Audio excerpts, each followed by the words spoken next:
Assalamualaikum warahmatullahi wabarakatuh. Selamat berjumpa kembali dalam channelnya Kang Aji Solihin. Masih tetap akan membahas masalah dunia pergaiban.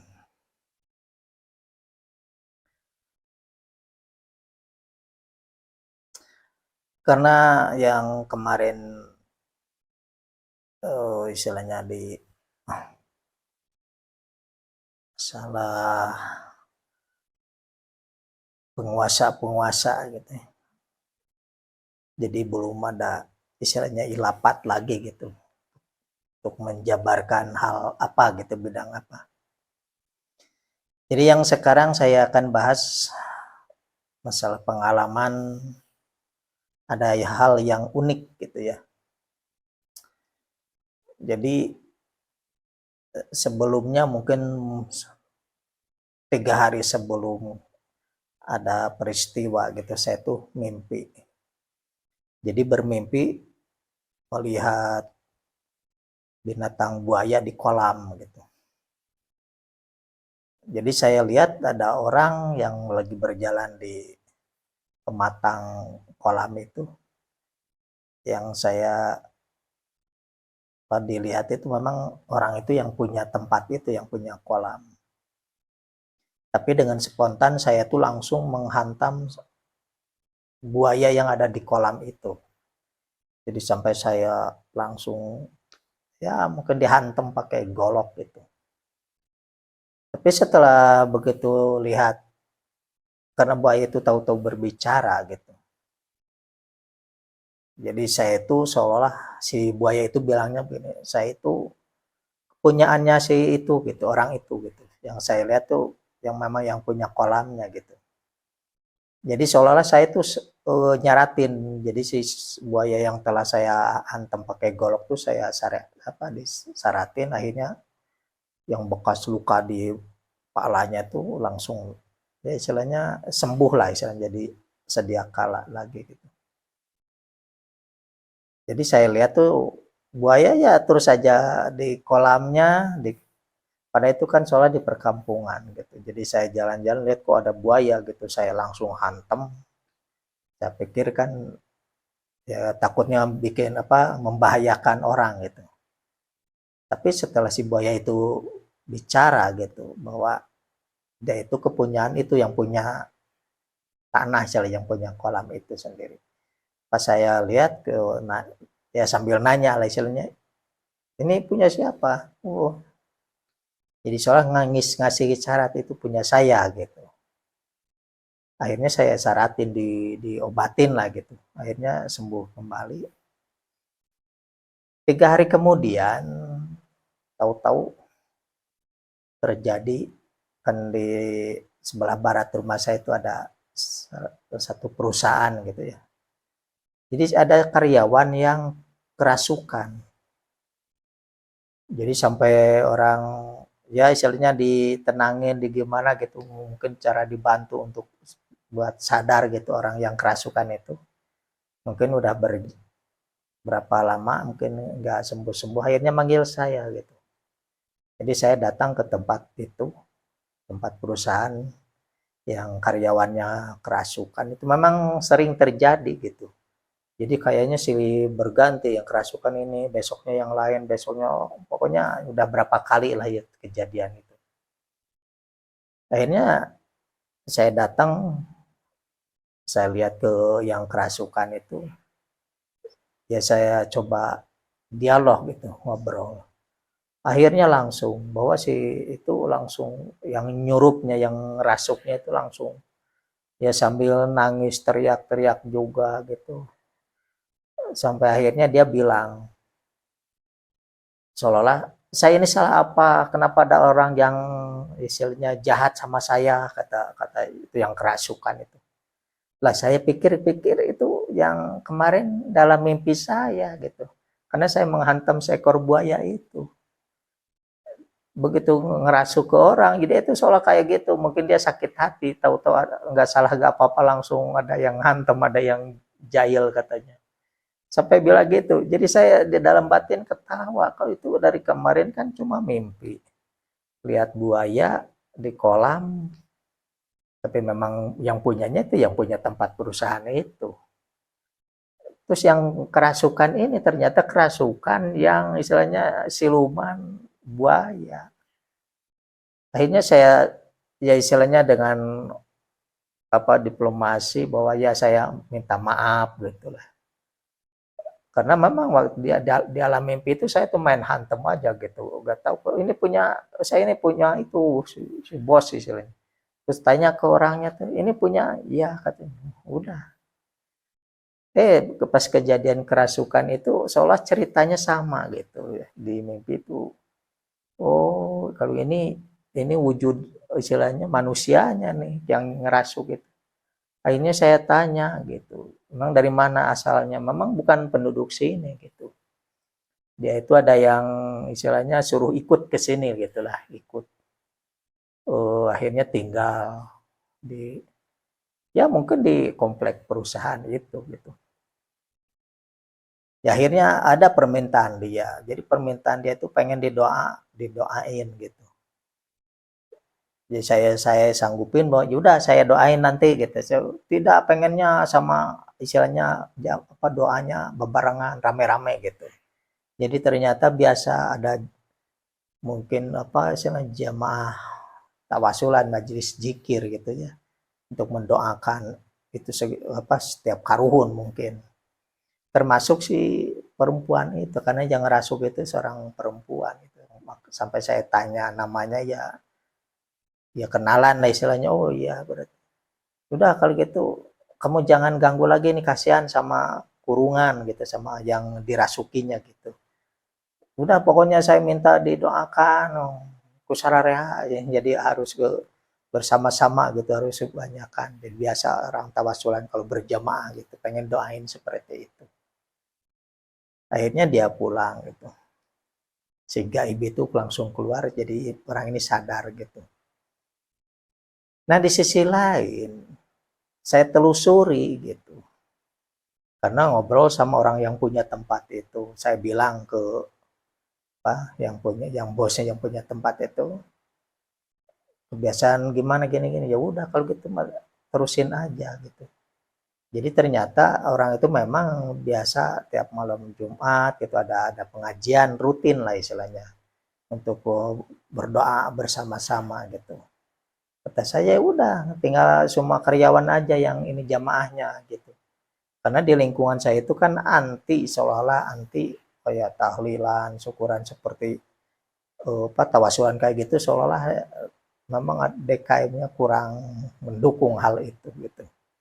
Karena tidak satu jalur gitu. Tapi ke pihak itu saya bicarakan bahwa ya udah kalau biasa tawasulan bersama-sama karyawan saja gitu. Nggak usah ngundang-ngundang dari luar gitu kalau udah kebiasaannya seperti itu kan. Karena kenapa dampaknya seolah si gaib ini yang biasanya mungkin ada ritual kayak nyediain kopi pahit, kopi manis, kayak ada sajian lah istilahnya, walaupun ala kadarnya cuma sekedar kopi istilahnya. Ada persembahan seperti itu. Kan kebiasaan istilah Sunda mah kebiasaan disuguh, kalau enggak disuguh itu jadi si apa gaib itu ngerasuk ke kerajaan gitu.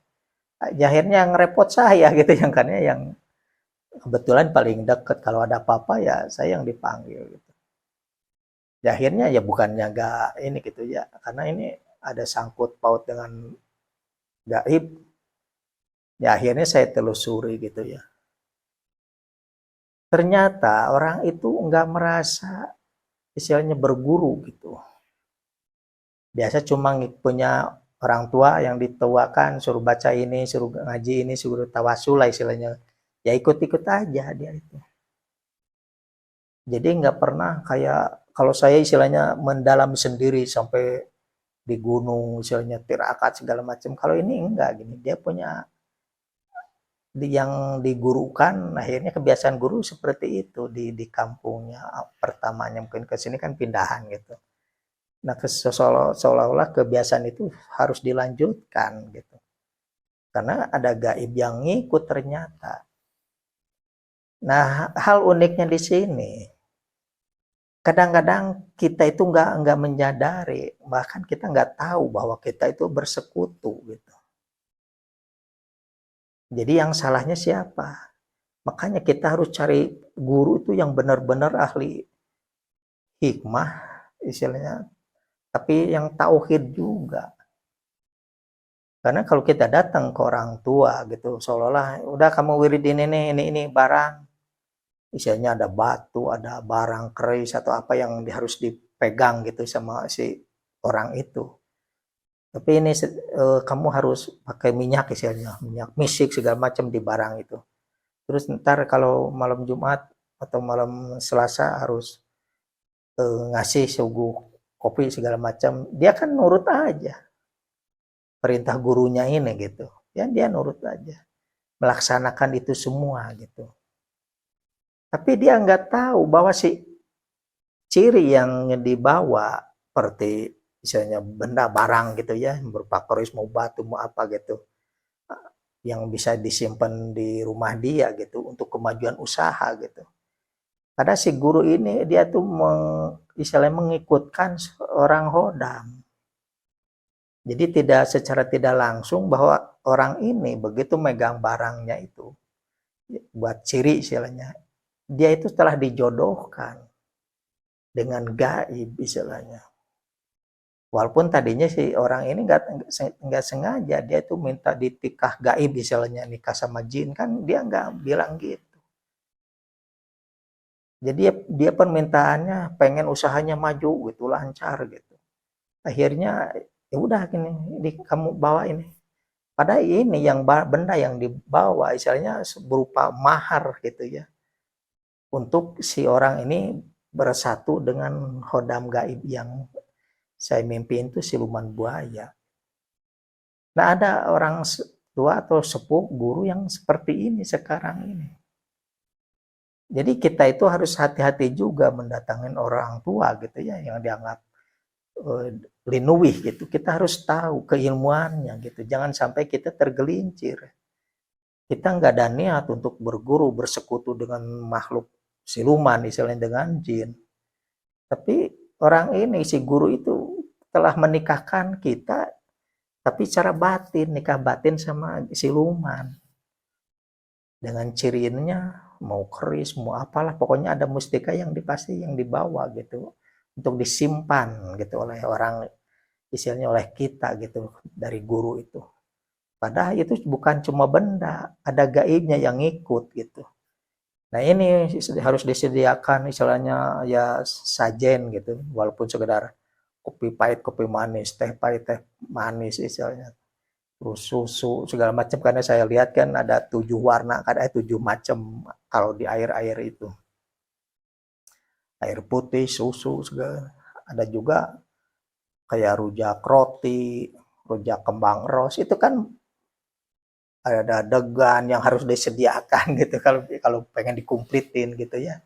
Ada jajanan pasar, karena saya pernah ikut temen yang kebiasaannya kalau tawasulan harus ada seperti itu. Kalau saya sendiri terus terang saya anti gitu, nggak pernah kayak gitu. Tapi saya ikutin karena menghargai keilmuan, ada jalur yang keilmuannya harus begitu gitu. Makanya di sini walaupun saya seolah anti, saya masuk aja. Kenapa? Biar tahu memang. Jadi saya hampir jalur mana aja paham gitu. Mau di kejawen, al hikmah, paranormal istilahnya. Di supranatural. Pokoknya hampir setiap aliran tuh saya tahu istilahnya prakteknya, tahu keilmuannya gimana caranya, cara menggalinya. Saya ikutin gitu, kelompok ini begini caranya, harus seolah kayak gitu. Kenapa selalu ada istilahnya ada sajian? Kebanyakan yang hadir tuh para siluman. Jadi para manusia, karuhun, eyang, atau aki, buyut kita yang berada di alam Jabarut. Nah mereka selalu meminta kesenangan dia tuh apa dulunya tuh. istilahnya bakar ikan pada merah katanya kan, nasi merah, nasi kuning, ada yang kayak gitu.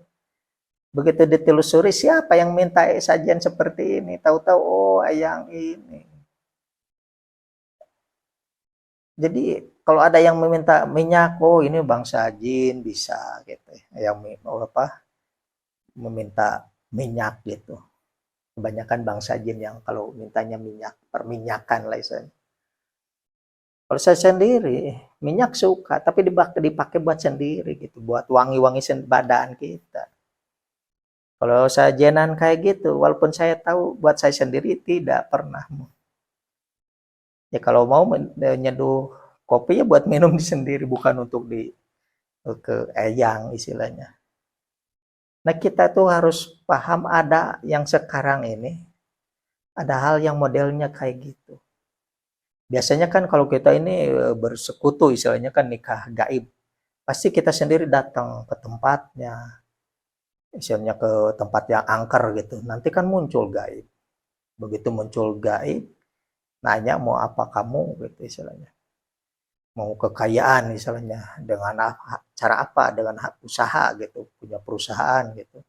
Karena ada juga kekayaan dengan cara kayak pengobatan. Jadi orang istilahnya ke situ tuh pasiennya sampai ngebludak lah istilahnya. Sampai ganti-ganti saking banyaknya pasiennya. Karena ada yang minta kekayaan seperti itu juga. Ada juga yang mintanya ke cara kemasuran gitu, asal terkenal aja gitu. Jadi keduniaan ini nggak melulu masalah harta gitu, masalah kekayaan tuh enggak. Kadang dunia ini ketenaran, kemasuran, biar viral gitu. Atau disebut keilmuannya sakti istilahnya. Kadang-kadang ada perewangan yang ngebantu. Ada juga yang kekayaan cuma untuk dilihat saja gitu, pengen pamer ke orang gitu, ada. Dia tuh beli apa kendaraan, rumah segala macam, tapi nggak nyaman dia tuh tinggal di situ. Karena niatnya mau pamer saja bahwa saya punya rumah, punya mobil, kekayaan bisa beda di mana-mana. Niatnya memang niatnya untuk istilahnya biar kelihatan sama orang bahwa kita orang kaya. Jadi gak mesti yang bersekutu dengan gaib itu tentang kekayaan seolah wah kita nikmati sendiri, jarang, biasanya jarang. Jadi ada juga yang biar viral, tenar, masuk orang kaya gitu. Tapi sebenarnya hidupnya menderita secara pribadi karena makan diatur, ada yang marahin kalau ini punya biar punya kolam misalnya banyak ikannya. Cuma buat dilihat aja. Karena dia sendiri nggak istilahnya sekali panen istilahnya pesta gitu ngelewat bareng bakar ikan kayak kayak gimana lah yang normalnya orang kaya yang wajar gitu. Kalau itu ada yang nggak kalau nggak wajar biasanya cuma ngeliatin aja di kolam banyak ikannya, tapi kita nggak boleh makan karena ada yang penunggunya itu ya padahal perewangan kita. Karena tadi janjinya seperti itu mungkin karena ada pengen dunia untuk dilihat orang gitu. Jadi banyak-banyak apa istilahnya macamnya tentang keduniaan juga. Nah ada juga yang istilahnya keduniaan berguru dengan gaib itu kalau ditanya mau apa kamu istilahnya kamu gaib saya pengen jadi seorang mubalik gitu ya bisa aja dia bersekutu juga jadi biar dia tuh tenar kemana-mana tuh tukang penceramah lah istilahnya gitu banyak job yang manggil ke sana tapi akhlaknya ada yang nggak beres ada yang kayak gitu. Jadi kekayaan dibantu sama istilahnya berhodam gitu. Itu ada yang perjanjian ngehodam, ada yang nikah juga. Jadi yang nikah ke gaib itu banyak banyak istilahnya secara lahiriahnya tuh bermacam-macam. Jadi pengen kayanya kaya gitu ya, tapi dilihatnya seperti seorang pengusaha. Terus ada seorang yang jadi seorang tabib, pengobatan, banyak pasiennya gitu. Terus ada juga yang penceramah, tukang apa mubalik. Terus ada juga yang punya kiai yang punya pesantren, ada juga yang bersekutu itu sama kayak gituan. Cuma biasanya kalau dulu kan kita sendiri yang nerjunin gitu, kita pelakunya langsung ketemu sama gaib gitu ya. Minta apa kamu? Minta kekayaan. Pengennya cara gimana biar terkenal saya jadi tukang ahli pengobatan istilahnya. Ya udah, udah selesai nih bawa istilahnya, cirinya kita bawa gitu. Tapi kamu harus misalnya nyediain sajen istilahnya. Ya itu permintaan dari sono langsung. Ya turutin aja. Biasanya kan dulu-dulu itu kayaknya kayak seperti itu gitu. Kita terjun sendiri. Kalau ini yang baru enggak gitu. Kita datang ke orang pinter. Orang pinter ini yang secara menikahkan kita, batin kita ke gaib gitu. Kita sendiri nggak sadar bahwa kita telah dinikahkan dengan gaib itu. Tanpa harus kita itu ritual di tempat angker gitu, di tempat bangsa gaibnya gitu, yang ada gaibnya. Kadang-kadang kita cuma datang ke sepuh, ya udah, dia sendiri yang manggil. Cuma ini kamu harus bawa ya, taruh di tempat usaha, tempat dagang, bisa kayak gitu misalnya. Ini keris gitu ya, tempat dagang. Jangan lupa nih seri apa malam itu naruh kopi pahit, kopi manis misalnya di pojok, di goa misalnya di tempat misalnya tempat beras gitu, atau ada ruangan khusus misalnya. Itu cuma segitu aja, tapi ada hodam gaib yang ngerewangin kita, ngebantuin kita. Kita nggak sadar bahwa kita telah dinikahkan gitu dengan gaib itu. Makanya yang kejadian di sini begitu saya telusuri, dia itu tidak sadar bahwa saya tidak berguru. Tidak berguru sama perjanjian sama gaib langsung. Cuma punya orang tua gitu, orang tua ini gitu. Memang secara ini nggak tahu nih hukumnya gimana kondisi seperti itu, karena dia nggak niatnya datangnya nyariat, istilahnya kan datang ke orang pinter itu nyariat, minta dibantu biar lancar usahanya gitu. Akhirnya kan memang terbukti ya usahanya sampai terus-terusan gitu, bisa dilihat dengan mata kepala gitu. Cuma di sisi lainnya yang tahu saya di dunia gaibnya ternyata ada makhluk ini gitu. Tapi yang jadi masalah dia sendiri, dia menyadari bahwa dia nggak punya perjanjian langsung sama gaib itu. Cuma tahunya saya itu disuruh sama orang tua ini, suruh nyuguh lah istilahnya, nyajen gitu ya, nyediain kopi gitu, kopi pahit taruh di pojokan dekat mesin istilahnya kan, perusahaan ada itu. Nah sekarang tuh ada yang kayak gitu. Makanya saya peringatkan, cari guru tuh yang dianggap untuk bisa membantu kita. Kita juga harus hati-hati ini jalurnya. Jangan sampai tergelincir gitu. Walaupun iya kita itu tidak menyandarkan saya punya gaib ini, perewangan ini. Tapi kita telah bersandar ke orang tua ini. Jadi tetap aja dianggapnya bersekutu gitu. Bersekutu jadi seolah tatagenan gitu. Punya tatagenan ke makhluk, ke orang pinter ini gitu. Itu juga tetap aja namanya bersekutu. Jadi persekutuan itu tidak mutlak kita dengan gaib saja gitu. Kalau kita punya guru merasa hebat yang bisa mendekatkan kita ke Allah, dan akibatnya istilahnya gampang rezekinya karena dekat ke Allah, itu seolah-olah orang ini nih yang bisa begitu gitu, yang menyebabkan gitu ya. Padahal kita itu disuruh datang ke situ langsung ke Allah lagi harusnya. Istilahnya tauhid lagi ke Allah. Cuma memang itu orang udah bagiannya mungkin, karena dalam instruksi ya udah kamu datang ke situ, ibaratnya kata Allah itu ke orang itu, begitu dari sono harus begini-begini, ya udah.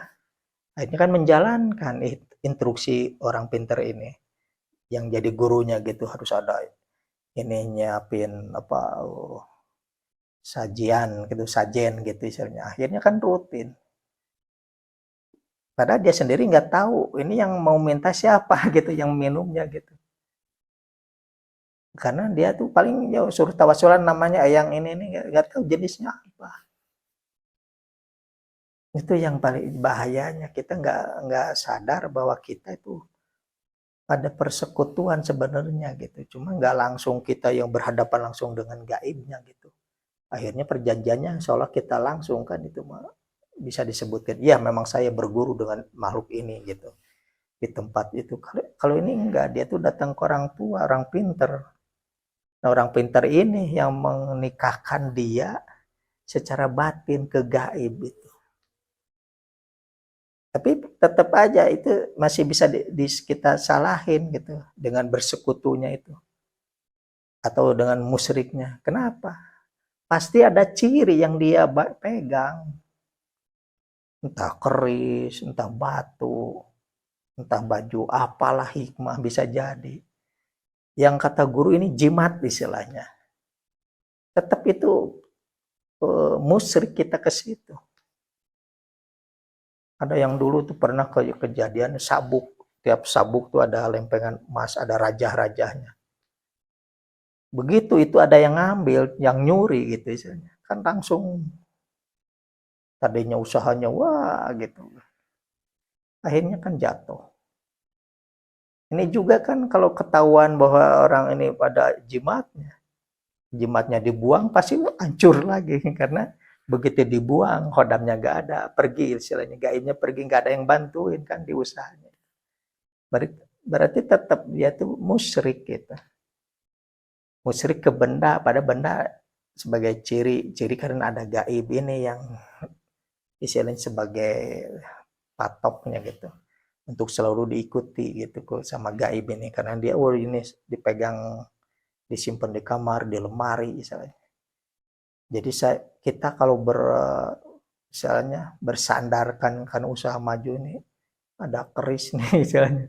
Ini ada sabuk dari emas, ada sabuk dari kulit menjangan, pokoknya ada raja, ada mantra gitu. Atau ada wipik. Pokoknya bisa apa saja lah intinya. Berarti kita tetap udah musyrik bersekutu. Walaupun kita nggak secara langsung berhadapan dengan gaib gini gitu. Karena yang tahu, ya memang kecil-kecilan begini, saya juga bisa ngisi ya. Seperti ini benda apa? Ini bisa saya isi. Kalau orang yang datang tuh percaya kamu ini pegang buat kelancaran usaha kamu istilahnya. Cuma yang saya isikan kita nggak punya hodam gaib masalahnya. Kita nggak punya gitu. Nggak, yang diisikan bukan bangsa jin yang suruh ngikut ke dia gitu. Tapi saya mengaktifkan sedulur papatnya orang yang minta didoakan itu. Jadi yang aktif, yang bantuin dia tuh sedulur batinnya gitu. Jadi kekuatan karomah istilahnya, bukan kekuatan perewangan gitu. Jadi kita juga harus hati-hati lah istilahnya mencari yang dianggap guru itu, yang disepuhkan itu. Istilahnya kita nggak sadar bahwa dia istilahnya punya bersekutu istilahnya kan seorang guru ini punya perewangan, perjanjian karena kekayaan tadi dibantu sama gaib, pas ratunya yang membantu kita kan kita punya anak buah. Pasien satu dah, kamu harus nurut nih, bantuin usahanya, soalnya kayak gitu. Kita yang nyuruh, karena kita bersekutu dengan ratunya istilahnya. Makanya kita itu harus cari orang pinter yang benar-benar ahli tauhid, ahli tasawuf gitulah. Jangan ahli hikmah gitu, apalagi paranormal gitu. Paranormal yang bisa manggil yang istilahnya mengawinkan gitu, menikahkan dengan makhluk gaib. Karena biasanya kalau paranormal kan pasti bersekutu. Dia itu punya gitu. Kalau seorang lelaki pasti ada perempuan, ada ibu ratu, ada siapalah gitu gaibnya. Yang bisa diminta bantuan untuk ngisi ke orang lain juga. Karena memerintahkan rakyatnya, kalau kita nikah sama ratunya kan rakyatnya banyak. Udah panggil nih bantuin sih ini. Jadi perewangan dibantuin. Padahal dia sendiri nggak tahu gitu kan, nggak ketemu sama hodam yang kita suruh juga kan. Berbeda dengan seperti saya, kalau saya di tempat langsung ketemu kan gaibnya, makhluknya, ada perjanjian juga kita aja langsung. Cuma kalau saya mah jiwanya kan temperamen, jadi ketahui dan lebih kuat. Ada yang makhluk kayak gitu, istilahnya ngobrol menjanjikan segala macam, belum apa-apa udah saya hantem gitu. Saya mah lebih baik tempur gitu. Karena sebenarnya kita merasakan akan kehadiran gitu. Walaupun secara istilahnya kita tuh sama-sama ditugaskan sebenarnya sama manusia sama jin itu ditugaskan untuk beribadah. Tapi posisinya kita itu lebih mulia daripada mereka gitu. Yang dikhawatirkan karena sering ngebantunya terus-terusan, akhirnya kita tuh cenderung ke sini. Jadi menghambakan diri ke kemauan si gaib ini, itu yang bahayanya. Nah disitulah tergelincirnya kita. Bersekutunya dengan ini, kalau nggak dibantuan sama ibu ini mungkin ya gaib istilahnya. Kita nggak bisa apa-apa. Padahal segala sesuatunya kehendak Allah kan, kehendak dari langit. Maka oleh karena itu saya tuh wanti-wanti gitu. Walaupun kita itu mencari gitu, diwajibkan mencari ilmu, mencari pembimbing, mencari guru. Carilah guru yang benar-benar ahli tauhid yang mengajarkan kita untuk menyampaikan ke Allahnya gitu. Jangan mencari sekedar urusan dunia yang kita sendiri nggak tahu bahwa memang tadinya usaha tuh begini, tahu-tahu bisa langsung istilahnya melesat gitu ya. Karena ada perewangan gaib yang nggak taunya diakrobkan ke kita, dinikahkan gitu. Tapi nikahnya nikah secara batin. Tapi kita sendiri nggak sadar gitu. Takutnya kayak gitu sekarang. Ya kebanyakan pasti kayak gitu gitu. Jadi yang kita mah instan aja. Nggak istilahnya nggak ngadepin sendiri makhluk gaibnya. Akhirnya kan di situ kita bisa tahu lulus enggaknya kan di waktu ke apa kita itu bersekutu enggaknya kan kita sendiri yang berhadapan. Kalau ya akhirnya udah mungkin kalau semua permintaan gaib itu kita iyakan itu tuh udah ikatan jadi. Sudah pasti misalnya kalau minta tumbal nih tiap tahun harus ada seba apa tumbal gitu. Sholat tidak mau tidak itu harus dijalankan kalau kita katakan iya. Karena kalau sebanya tidak ada ya kita yang diambil gitu. Kita yang diambil ibaratnya kalau seba manusia, kalau seba hewan istilahnya biasa potong kambing istilahnya tiap kliwonan 3 kali 4 kali 5 kali nggak ngejalanin itu perjanjian kita mungkin ke usaha kita malah nggak dibantu lagi ditinggalin istilahnya akhirnya merosot lagi jadi seolah harus terus aja kalau udah ada perjanjian tapi saya harapkan jangan gitu karena kenapa. Karena perjanjian itu nggak selamanya kita bisa nikmati, walaupun kita kayanya nih, karena kita menikah punya perewangan gitu, kita kaya gitu, segala kebeli. Begitu kita hilang atau meninggal, kita kembalinya ke dia, ke alam dia. Kekayaan kita yang pernah diterima itu nggak sampai ke anak cucu. Karena begitu kita dibawa ke alam gaib gitu, karena pasti mampir dulu ke sono, ini harta pasti dibawa lagi gitu. Makanya habis gitu. Ya lahiriahnya bisa jadi perebutan, bisa apa aja gitu. Perebutan ahli waris istilahnya atau sebelum habis, sebelum kita meninggal juga ini usaha hancur-hancuran akhirnya harus jualan, akhirnya begitu-begitu habis meninggal. Pokoknya nggak langgeng lah istilahnya kekayaan dari dapat hasil persekutuan itu. Kita masih ada aja masih bisa jadi barang udah habis. Misalnya buat berobat nih yang nggak berhenti-henti segala macam akhirnya harta kita yang tadinya eh, dapat muja gitu kekayaan dapat muja akhirnya habis padahal kita masih hidup istilahnya tapi hidupnya juga karena banyak keperluan karena sakit lah segala macam harus berobat terus dijualin habis begitu harta benda habis kita juga lanjut ke alam dia gitu jadi naudzubillahi min dzalik Jangan sampai kayak gitu. Jadi sekali lagi saya tekankan, cari guru pembimbing yang benar-benar yang membimbing kita untuk mendekatkan diri ke Allah. Itu karena guru sejati, istilahnya secara lahiriah gitu kan. Kalau secara batin, guru sejati kita itu ya diri kita sendiri, di dalam batin kita. Cuma bertanyanya langsung aja, ya Allah harus gimana nih. Nanti juga ada ilham-ilham yang masuk. Melalui mimpi, atau kadang-kadang ada obrolan orang gitu. Kadang-kadang ingatan gitu. Ya Allah saya itu harus kemana? Tato kok ingat ke si, oh ini nih. Ya udah datengin, berarti itu udah perintah ilham dari Allah. Tapi ya, diusahakan jangan sampai, ya kalau istilahnya harus sampaikan 3 kali gitu, petunjuknya udah 3 kali berarti bener nih, baru jalanin. Jangan sampai kita tuh dapat guru pembimbing cuma secara lahiriah mah iya sukses, tapi secara hakikat kita tuh hancur. Karena makin jauh ke Allahnya gitu, makin takabur, makin sombong, punya kekayaannya rata-rata yang punya itu pelit orangnya. Karena kalau orang yang diberi kekayaan dari langit langsung kehendak Allah gitu ya, kita berdoa langsung diberi.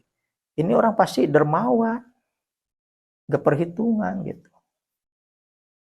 Ciri-cirinya gitu. Kalau dia itu agak pelit itu, pasti ada yang gak beres di hartanya itu.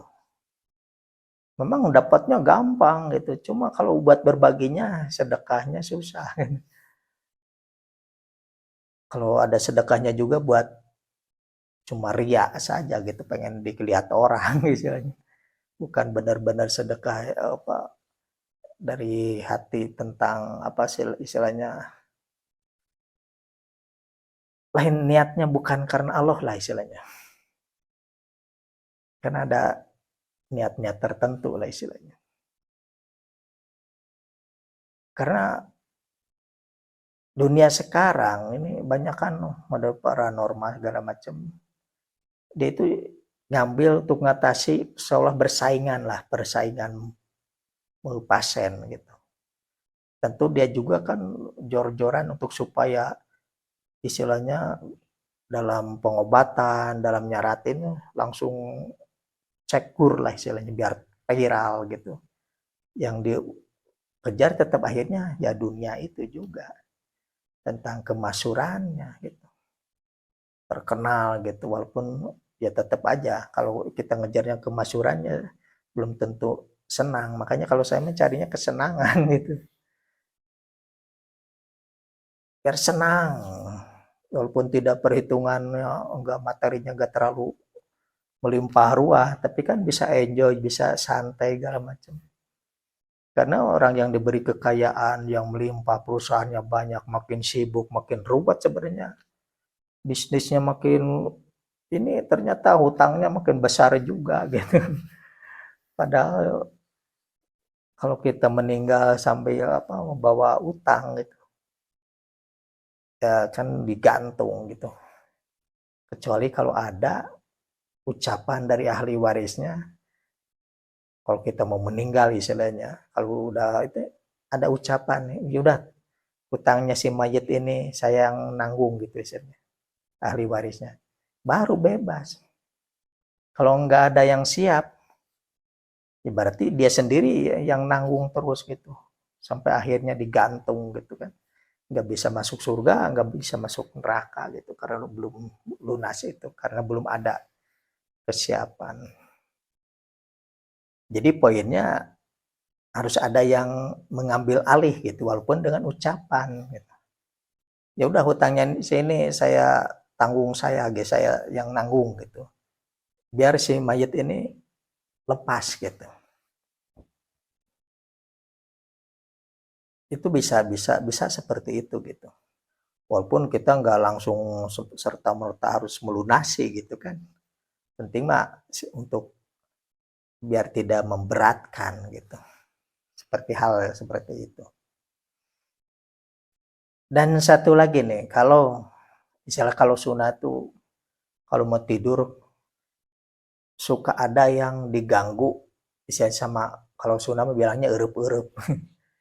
Kita tuh setengah sadar, setengah enggak, tapi mau bangun susah karena seolah-olah ada yang menghimpit gitu. Itu biasanya kan gangguan bangsa jin gitu. Saya pernah ngalamin juga dulu tuh di mungkin tahun 9 tahun 89-an lah, tahun 90-an. Pernah keganggu sampai saya mau bangun susah, tapi saya pernah ngelirik kok di belakang saya itu ada orang yang ya kayak genderuwo gitu. Padahal dia tuh ya gitulah istilahnya kalau Sunda merangkul mungkin tapi ke kitanya kan badan kayak takut mau bangun susah. Ternyata keseringan terus-terusan kejadian. Sekarang tuh saya tuh kalau mau datangnya udah bisa ngerasakan. Tapi jarang sekarang udah nggak ini gitu ya.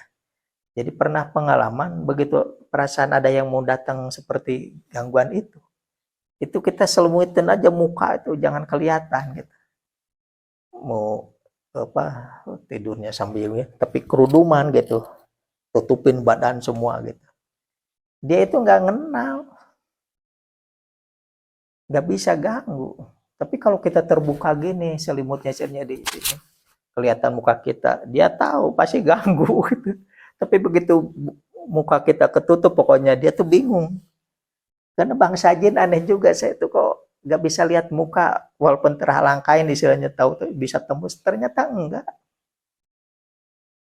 Jadi kalau ada gangguan mau teriak gitu susah gitu harusnya kita udah menjadi mau datang lagi ya udah pakai selimut berkemul misalnya sudah kurudum sampai nggak kelihatan muka kita gini itu jin nggak ganggu. Mungkin dia tuh mau ganggu tuh lihat dulu muka kita kayaknya. Oh ini wah gangguin misalnya kayak gitu. Tapi begitu ini siapa ya kalau tidurnya kita selimutnya di itu. Karena saya berapa kali udah nyoba kayak gitu. Perasaan ada yang mau datang kayak tapi berubah langsung selimut ditutupin ke kepala gitu. Pokoknya muka kita, badan kita nggak kelihatan gitu. Jadi dia ternyata lihatnya kalau muka kita kalau nggak kehalang apa bangsa jin itu genderuwo tuh apa gitu lah. Kalau kita berkerudung sarung misalnya dia tuh nggak bisa lihat. Saya kira bangsa jin bisa tembus gitu. Oh, kita tetap mau dikerudung juga pakai apa juga. Saya tahu ini kamu orangnya. Ternyata tidak. Saya udah berapa kali nguji mungkin itu kebetulan saja bisa jadi saya juga. Jadi berapa kali caranya kok cuma dengan gitu aja gitu. Begitu ada kan kalau keganggu kita bisa dengar kan orang yang bisa kena urup-urup itu. Oh, oh, halo.